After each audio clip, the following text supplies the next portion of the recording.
Run, reading comics, toys are hella sick, hella whacking it, taking bad hits, taking back hits, subscribe, Baby drift and daddy drift. Whee! Hey, what's up, you guys? Miss Prime here doing another Transformers masterpiece figure review. Not a masterpiece figure, but the Bullsfire DB-01 Airstrike, aka Masterpiece Swoop or not Masterpiece Swoop. I gotta give it big thanks to Big Bad Toy Store and Bullsfire for making this review possible. They sent out this review sample to me. It didn't come with a package or instructions. I did get emailed some instructions, but not even all the instructions, so I kind of had to figure out the transformation on my own, which wasn't too bad. There's some very familiar parts of the transformation that I do like, but this thing looks awesome. I am really stoked about it. Look at all that chrome shininess going on. He has a lot of die cast on him. He has some really cool weapons. The transformation's pretty easy overall. A lot of articulation. I really like it. So let's first take a closer look at the weapons, and then we'll take a closer look at Airstrike. So he comes with these two wing cannons over here, which I think are fantastic. Very G1 reminiscent. I think they're very cool. They do not fire. Can push down here, and yeah, nothing fires or anything. But if you want to, you can pull this out. So that's pretty cool if you want that look going on. There's a little tab right there that goes into that little slot, so that can match up perfectly. So that looks really good. And you can plug this into his wing. There's these two ports right here, and these just tab in like so. It's pretty easy. Oh, you can see it through his hand, but yeah, you can see they connect right over there. And you can have it hinge downward. Well, it's actually just supposed to hinge downward so you can hold it while he's in his robot mode. So it hinges down right there, and it snaps into place, which I think is very cool.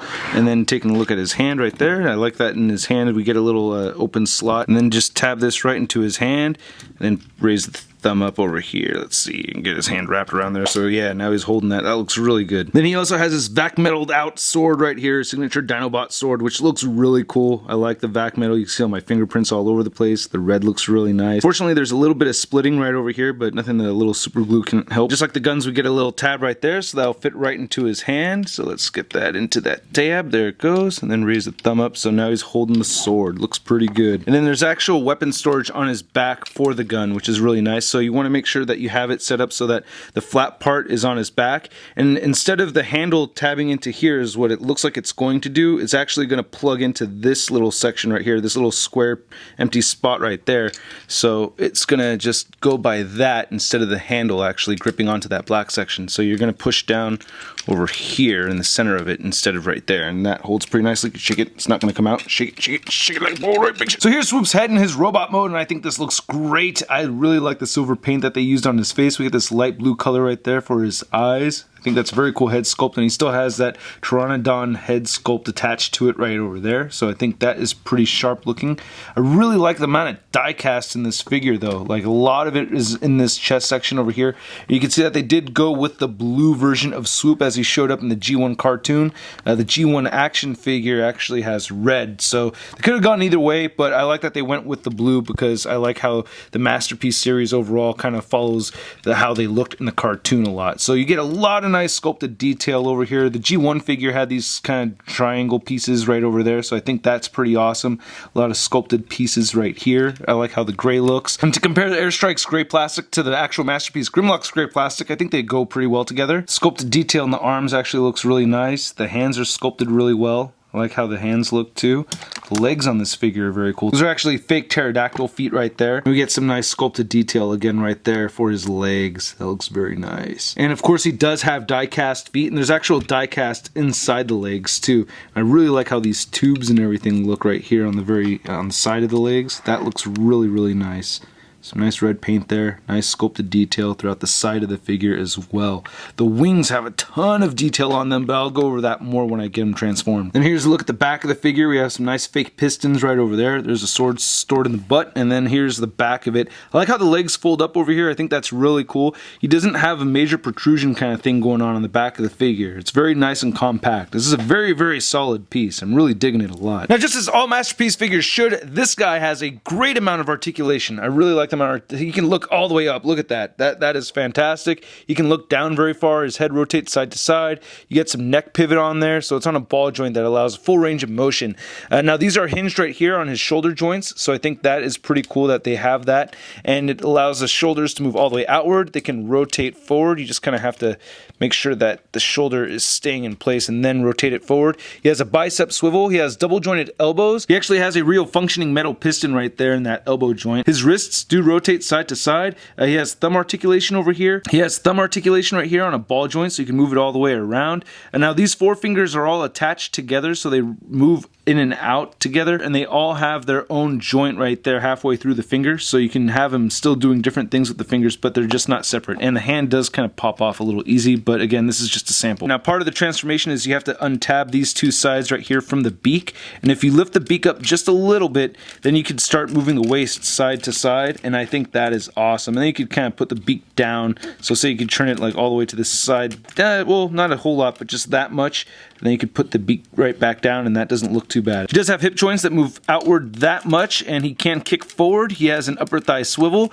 He has a single jointed knee that bends in pretty far, and then he has these ankles that can collapse. Well, due to the transformation, this moves down, and they're kind of on a ball joint, so they can move up and down, and you get a very little bit amount of ankle pivot over here. So to the very top of Swoop's head in his robot mode, he stands at 9 inches tall. And here's Airstrike compared to Masterpiece Grimlock. Thank you, John 3.0. And I think these look fantastic next to each other. I think Swoop is in perfect scale with Grimlock over here. I think they look great. One minor complaint though, especially as I see these side by side, the back metal gold on Grimlock is more rich color gold than we see on Airstrike over here. Airstrike's a much lighter color gold, so I would have liked that the gold matched a little better. Here's Airstrike compared to Masterpiece Grimlock with added third-party lifts right here that came with this other third-party company's slag figure right over there, and this is kind of out of scale. Swoop is a bit too short, but I still think it works. I don't know, I kind of like this look. I'm just stoked having Masterpiece scale Dinobots. Seeing these three figures like this just rocks my geek spot so hard. And then here's Airstrike compared to the Marvel Legends Big Time Letdown Spider-Man. So as I mentioned earlier, this figure was sent to me without a package, and it didn't have instructions with it. I just got 4 pictures emailed to me with some directions, not even all the directions, so I may screw up the transformation. First thing you want to do is remove all the weapons. You don't really have to for these guys over there. That's not really going to change, but yeah, I'd like to remove those. And now we're going to work on this part we already talked about, how there's these 2 tabs on each side that plug into the top of the beak over there. We're going to make sure those are removed, and then we're going to lift the beak all the way up, and that's going to attach to the face of Swoop, very much just like the G1 figure goes. So we're going to tilt that all the way back over there. And then he has this torso section, which transforms very similarly to how it does for Masterpiece Starscream, which is really neat. I think that's a great move, because if it ain't broke, why try to fix it? So what you want to do is you're going to shift this whole back piece upwards, just like the Starscream figure. And it gets a little off balance sometimes, but there it goes. That shifts all the way up. There's these 2 little pieces that I'm going to hinge down a little bit later on. You want to rotate these all the way around, rotate this all the way around, and then this is going to shift up, and then we're going to take these 2 pieces, scoot this little part inward or outward anyway, you know, these shift in and out to fill in that lower torso section, and these are going to kind of swing out and then swing in and tab together exactly like Masterpiece Starscream. And I like to rotate the hands in a way. Now this has a hinge that goes inward. You want to make sure the shoulders move downward. This separate shoulder piece right there moves down, and then you're going to rotate this inward and then hinge the hand in also, so this moves in just like Starscream, and get that in there. And then I like to rotate the hands in a way so that, like I said, that pegs off very easily, but not a real big deal. It just goes right back on. I really like transforming this so that the back of the hand is facing you when you look underneath the figure, even though you're probably not going to be doing that, but I don't know, that's just like a nitpicky thing of mine that I like. Finding the little slot in there can be a little bit tricky, but it is there, and it tabs in nicely. That's not too shabby. Let's get that all in there. Looking at the bottom section of the figure, you want to take the legs, or the pterodon legs, kind of rotate them forward, and then this has these 2 flaps that fold down over here, and that's going to collapse down. That collapses down. You want to take these die cast feet, fold them together, and then it's got this track inside there. There's a ball joint that has a track, so it's gonna slide down and then go in like that. Same thing on this side over here, so that's how the feet go in. And then we're just going to bend, this whole section at the hip is actually going to bend backwards. And then it's going to bend back at the leg. This black piece is going to peg into these empty slots right over there. So you just do that for each leg and get that right in there too. And it's actually working pretty well. Now this leg is actually also going to tab into this part right here. As you can see, some of the vac metal came off of that, which isn't a big deal because you don't see that in either mode. So even though the vac metal chipped off right there, it doesn't bother me at all one bit. Go back to the front section and then make sure that these pterodon legs are tabbed in there, and then rotate these around, rotate that around, make sure the feet are spread out. There's also these little die cast pieces that hinge downward right there, and I like how they did that. Nice sculpted detail in there. We could unravel his wings, and that is just about it right there. And just like in his robot mode, you could tab the sword right into his back, and it tabs in the same place. It attaches to the vac metal section. Then we could take his missile launchers over here and plug them right back into his wings. And here's Airstrike complete, and man, this is so sick. This is just a really awesome figure, man. Look at this pterodon. Pteranodon, pterodactyl, whatever the hell you want to call it. I like how the sword makes a little tail. You get all kinds of sculpted detail in these wings. This wingspan is huge, man. Damn, it makes me feel like a little kid just holding it and just kind of flying it around. I like his head sculpt. The head sculpt looks really nice. This whole thing is just really solid. I'm really digging it a lot. I like that I gave him gold vac metal for his beak. The G1 figure has clear plastic for the beak, but I think in the cartoon he had gold going on, so I think that's really nice. I really like the inside of the mouth over here. He actually has some teeth sculpted right there.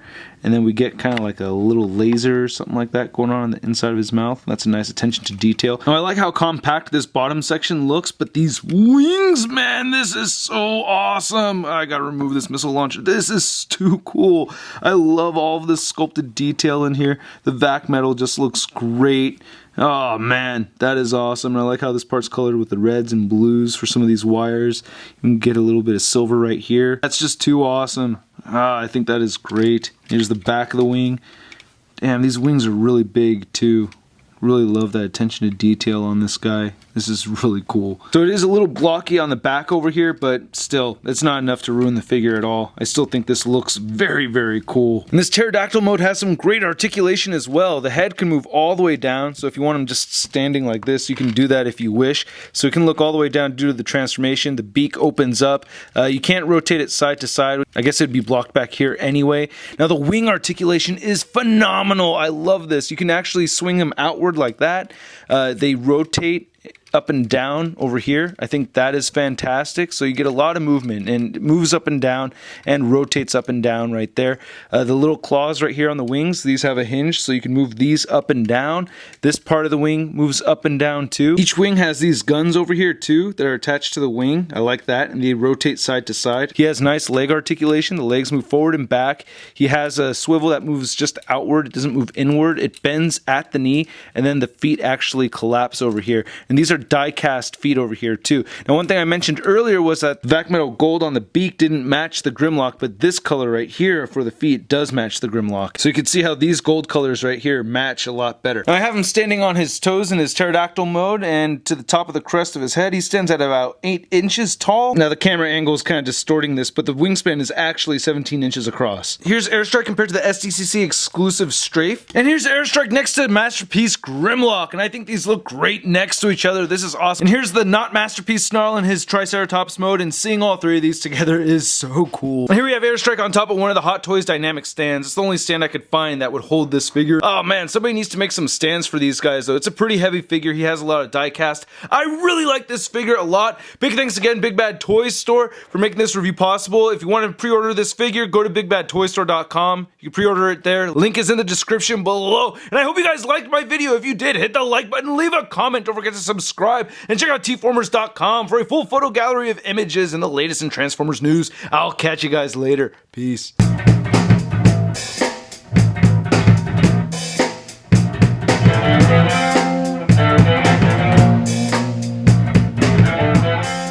Gave it a spark. Welcome to Articulated Comic Book Art.